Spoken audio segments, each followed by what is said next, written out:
Hello दोस्तों, मैं गौरव पारा सर आपका स्वागत करता हूं आपके अपने यूट्यूब चैनल गोवा जी क्लासेज में। सभी को राम राम नमस्कार दोस्तों। आप सभी कैसे हो? आशा करता हूं बहुत अच्छे होंगे, स्वस्थ होंगे, मस्त होंगे। तो दोस्तों, आपको जैसे पता हो कि 2024 दोस्तों 25 का रीट का नोटिफिकेशन आउट हो चुका है।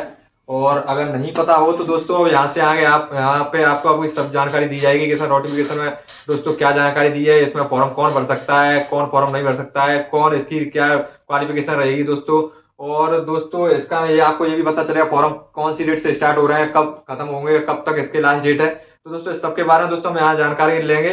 और इसमें दोस्तों क्या सब्जेक्ट रहने वाली है, कितने मार्क्स का क्या रहेगा, कितने मतलब कितने क्वेश्चन आएंगे, कितने नंबर ऑफ क्वेश्चन है, ठीक है। तो सबके बारे में दोस्तों हम यहाँ पे बात करने वाले हैं। तो उससे पहले मैं एक ही बात कहूंगा सभी स्टूडेंट्स के लिए कि तुमसे मिलना तो एक ख्वाब सा लगता है, तुमसे मिलना तो एक ख्वाब सा लगता है। ये रीड के बारे में है ना दोस्तों, क्या है कि तुमसे मिलना तो एक ख्वाब सा लगता है, मैंने इंतजार किया था तेरी मोहब्बत में। ठीक है, तुमसे मिलना तो ख्वाब सा लगता है, मैंने इंतजार किया था तेरी मोहब्बत में। तो दोस्तों सभी स्टूडेंट को क्या था, रीड का इंतजार था। और तो अब ये रीड का नोटिफिकेशन आ चुका है, तो सबको क्या लग रहा है, एक मतलब ख्वाब जैसा कि रीड चलो आ तो गई। इसका बहुत दिनों से दोस्तों हो रहा था कि नोटिफिकेशन आएगा, कल आएगा। ठीक है, अपने जो शिक्षा मंत्री हैं वो बोल देते थे नोटिफिकेशन नहीं आता था, अब नोटिफिकेशन आ चुका है। तो चलो दोस्तों हम बात करते हैं कि इसमें होने वाला क्या है दोस्तों, क्या है। तो पहली बात तो इसकी दोस्तों फॉर्म स्टार्ट। तो इसकी जो फॉर्म स्टार्ट की जो दोस्तों डेट है, फॉर्म स्टार्ट होंगे आपके 16 दिसंबर से। कब से होंगे दोस्तों? 16 दिसंबर से आपके फॉर्म स्टार्ट होंगे, ठीक है ना। फॉर्म की दोस्तों लास्ट डेट, फॉर्म की जो लास्ट डेट है दोस्तों, इसकी फॉर्म की लास्ट डेट रहने वाली है आपकी क्या, 15 जनवरी। ठीक है, 15 जनवरी इसकी फॉर्म मतलब 16 दिसंबर से फॉर्म स्टार्ट होंगे और 15 जनवरी इसकी क्या है, लास्ट डेट है। पहली बात तो ये रही, ठीक है। और दोस्तों फॉर्म फॉर्म में एज की कोई लिमिट नहीं है, ठीक है। एज दोस्तों 18 प्लस कितना भी हो सकता है, ठीक है। आपको पता है 18 से तो फॉर्म स्टार्ट हो ही जाता है, तो 18 प्लस कोई भी हो सकता है। और इसको दोस्तों एक बीएसटीसी, जिसको अब राजस्थान में दोस्तों क्या बोलते हैं, डीएलएड, है ना। और आपका कौन, बीएड, बीएड वाले भर सकते हैं, ठीक है। और बीएड और 2 एसटीसी में दोस्तों वो फ्री वाला हो, मतलब जिसकी चाहे जैसे एसटीसी जो डीएड 2 वर्ष की होती है, ठीक है, एक डिप्लोमा।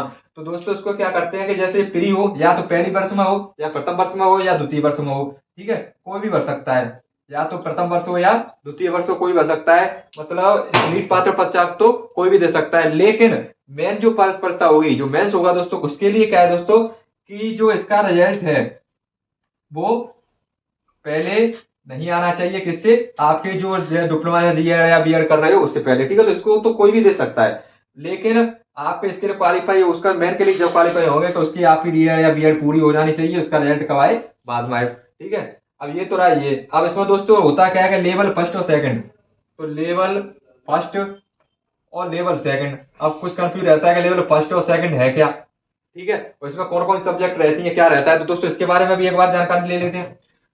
तो ये था कि आपकी फॉर्म की स्टार्ट डेट 16 दिसंबर, फॉर्म का लास्ट डेट 15 जनवरी। फॉर्म एज कोई नहीं है, मतलब एज की लिमिट नहीं दे रखी है, 18 प्लस कोई भी हो सकता है। और बीएसटीसी डीएड वाले या बीएड, या दोस्तों एक सेकंड लेवल का भरने के लिए बीए प्लस ऐसे डीएड वगैरह भी जो होता है दोस्तों, वो भी भर सकते हैं। जैसे किसी ने ग्रेजुएशन कर रखी है और अपना एक डिप्लोमा है जो बीएड बीएसटीसी या डीएड, तो वो भी इसको सेकंड लेवल के लिए अवेलेबल है, ठीक है। तो और इसका प्री या मेंस, मतलब जो या तो प्री में है, सेकंड ईयर है, या फर्स्ट ईयर है दोस्तों, कोई भी इसका फॉर्म डाल सकता है और इस एग्जाम को दे सकता है। पहली बात दोस्तों, अब इसमें बात करते हैं लेवल फर्स्ट में और लेवल सेकंड में रहता क्या है, ठीक है। तो कौन सी सब्जेक्ट रहती है दोस्तों, पहले लेवल फर्स्ट की बात करते हैं हम, ठीक है। लेवल फर्स्ट, लेवल फर्स्ट में दोस्तों आपको पता हो, जैसे कि मैं बताया कि कौन, बीएसटीसी वाले, ठीक है। और लेवल फर्स्ट होता क्या है, 1 से 5वीं तक जो पढ़ाते हैं, कक्षा 1 से 5वीं तक, जो क्लास 1 से 5वीं थे जो पढ़ाते हैं, वो क्या होते हैं, लेवल फर्स्ट के अंतर्गत आते हैं, ठीक है। तो इसमें क्या, बीएसटीसी वाले, या जैसे हम बोलते हैं डीएलएड, है ना, क्या बोलते हैं, डीएलएड बोलते हैं। तो इसमें क्या हो सकता है, वो फॉर्म भर सकते हैं। अब इसमें सब्जेक्ट कौन कौन सी आती है दोस्तों, अगर हम सब्जेक्ट की बात करें तो इसमें 4 सब्जेक्ट रहती है। कितनी सब्जेक्ट रहती है दोस्तों, 4। अब 4 सब्जेक्ट में दोस्तों कौन कौन सी सब्जेक्ट रहती है, तो देखो पहले तो आएगी साइकोलॉजी, ठीक है। क्या आएगा, साइकोलॉजी आएगी, है ना, मतलब मनोविज्ञान। क्या रहेगा, मनोविज्ञान, मनोविज्ञान। और दोस्तों दूसरी रहती है अपनी भाषा। अब भाषा को चूज करना होता है, हमें भाषा को 2 आती है, ठीक है। जैसे हिंदी इंग्लिश, हिंदी संस्कृत, संस्कृत हिंदी, ठीक है, या जो भी जो जिसको पसंद हो, जैसे किसी को हिंदी आती है तो फर्स्ट भाषा उसकी क्या रहेगी, हिंदी रहेगी। और दूसरी भाषा जैसे उसकी किसी को संस्कृत आती है तो संस्कृत ले सकता है। अगर संस्कृत नहीं आ सकती आती है, अगर उसका एक इंग्लिश लेना चाहता हूँ तो इंग्लिश ले सकता है, ठीक है। या मुझे कहे कि मुझे नहीं इंग्लिश नहीं और संस्कृत दोनों नहीं आती, सिंधी लूंगा तो सिंधी ले सकता है। मतलब उसकी इच्छा अनुसार, सेकंड भाषा उसकी इच्छा अनुसार और पहली भाषा भी उसकी इच्छा अनुसार। आप चाहे तो पहली को संस्कृत ले लो तो, लेकिन दोनों भाषा एक ही नहीं हो सकती है ना। अगर पहली हिंदी तो दूसरी संस्कृत, अगर दूसरी हिंदी संस्कृत तो हिंदी है तो पहली संस्कृत, मतलब दोनों अलग अलग होगी भाषा। जिसको जो आती है, जिसके अनुसार जो बनना चाहे वो अपनी चूज कर सकता है। तीसरी बात करें दोस्तों, तीसरा आता है इसमें मैथ। क्या आता है दोस्तों, मैथ। मैथ आता है, ठीक है। और फिर आता है आपका क्या, पर्यावरण, इन्वायरमेंट, ठीक है। तो इसमें फिर क्या है, पर्यावरण। अब देखो दोस्तों, पर्यावरण के दोस्तों, अब यहाँ पर बात करेंगे नंबर ऑफ क्वेश्चन, ठीक है, नंबर ऑफ क्वेश्चन। तो दोस्तों अगर हम इसमें देखें तो 30 क्वेश्चन इसके रहते हैं साइकोलॉजी के, ठीक है। और 30 क्वेश्चन इसके रहते हैं भाषा के, जिसमें 60 क्वेश्चन रहते हैं टोटल भाषा के, जिसमें 30 क्वेश्चन हिंदी के और 30 क्वेश्चन संस्कृत या आपने जो भी दूसरी लैंग्वेज चूज की है उसका। और मैथमेटिक्स के दोस्तों 30 क्वेश्चन रहते हैं, ठीक है। और पर्यावरण के भी 30 क्वेश्चन रहते हैं। पर्यावरण में जैसे राजस्थान जी के वगैरह आ जाती है, जैसे कला संस्कृति है और पर्यावरण का भी क्वेश्चन आता है, ठीक है। तो वो सब इसमें आ जाता है। मैथ के 30 क्वेश्चन, भाषा में 60 क्वेश्चन, जिसमें 30 हिंदी के, 30 इसके जो आपकी दूसरी लैंग्वेज हो उसकी।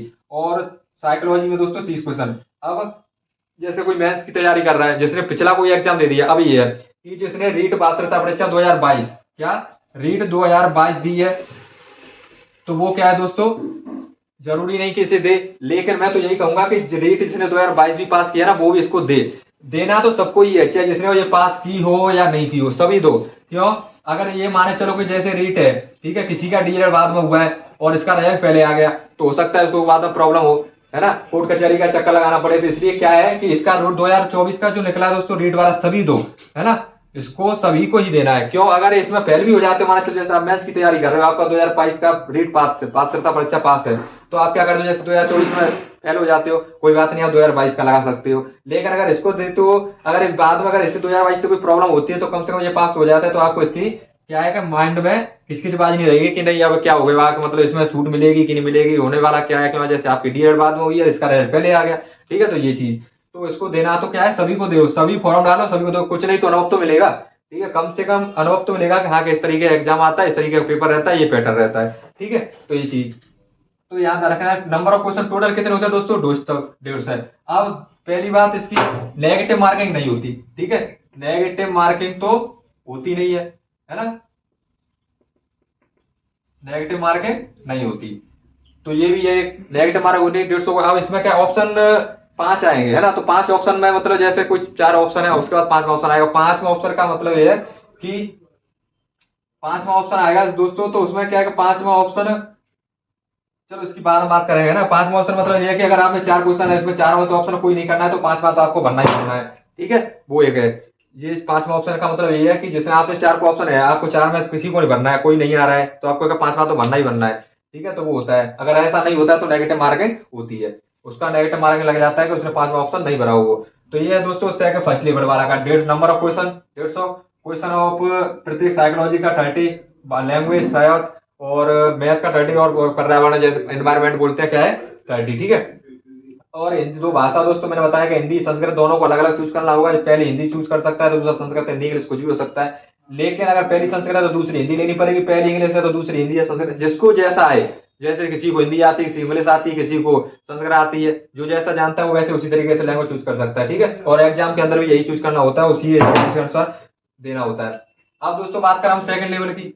अब सेकंड लेवल में क्या है दोस्तों, सेकंड लेवल में डीएल वाले आते हैं। कौन सा आता है दोस्तों, डीएल वाले, ठीक है। और इसमें क्या है दोस्तों,